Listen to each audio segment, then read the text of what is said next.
just not doing what they're supposed to do, get paid out in 2 hours. Now, if you want to know about me, this is not the place to find out. The place to find out is to just Google my name, Jerry Larison, NZ, and you will see insurance companies, banks, you'll see a whole bunch of government agencies that I've gone up against, and I'm a fighter. I'm a fighter for the people. I've done a lot of these things to help other people get their money back from banks and whatever. So that's the place to do it, not here really, to be honest. When my wife Rebecca of 50 years and I brought our family to New Zealand in the early 90s to be in the best place in the world, frankly, we were amazed to see that New Zealand didn't really seem to have elections. That may sound funny, but sure, they were called elections, but we saw them as a game of musical chairs without even taking away one of the chairs. The day before the election, the Prime Minister would be on the news saying blah, blah, blah, and then the opposition leader would follow saying, that was the stupidest thing I ever, whatever. Then the next day, the new PM would be on saying blah, blah, blah, followed by the old PM now in opposition saying, that was the stupidest thing. You get the picture? The people didn't change. They played musical chairs, and they may have moved levels on the beehive, but you still had the same people, you still had the same bureaucracy, you still had the same lobbyists, and nothing really changed. Each time Labour got in, they pushed the government left as hard as they could. But when National got in, they would only hold the line pretty much, and not go right very much at all. Why? Yeah. It's simple. Because the two of them are the two sides of the same coin, in my opinion. Both are following the interest of big overseas corporations. Both are following the direction of the UN, the WHO, and such.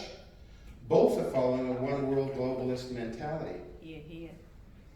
Now, at Gatekeepers Conference in 2019, a Bill and Melinda Gates organization, Jacinda said she wants to make New Zealand the first country in the world to fully implement UN Policy Agenda 2030. Yeah.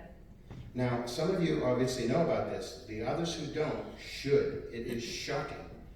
It's basically a communist manifesto. Yeah.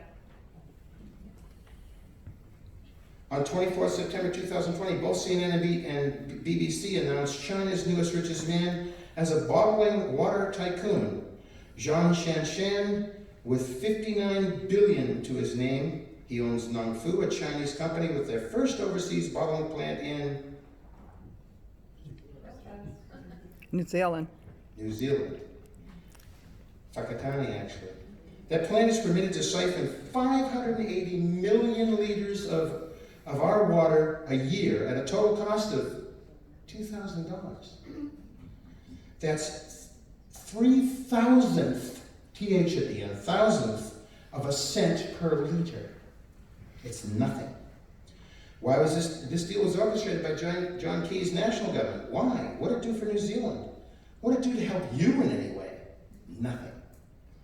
Pay attention and do the math, and you'll see these new wealthy overseas people are gaining entry into New Zealand and buying up our companies, farms, houses at our expense. Yep. Silverfern Farms, 50% Chinese ownership. PGG, 46%. Westland Milk, 100%. I could go on and on. There's a long list here, but you get the idea, don't you? In a report from October 7, 2019, the 4 largest private landowners in New Zealand were all foreign-owned forestry companies. How does that help any of you? Yep. Despite the clampdown on some overseas investments, including a ban on residential sales to offshore buyers, the Labour-led government has actively encouraged further foreign purchases of land for forestry through the streamlining Special Forestry Test Program. Yep. Since the government was formed, the Overseas Investment Office has approved more than $2.3 billion of forestry-related land sales, with about 31,000 hectares of it taken from previous New Zealand hands. Yep.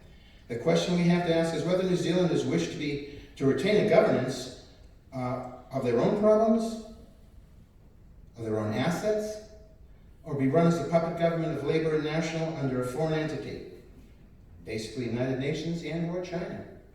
John Key gave $31+ million to the Clinton Foundation. Jacinda gave 5.6. It goes on and on. I'm sure you can see the point. If you want to see real change, talk to us.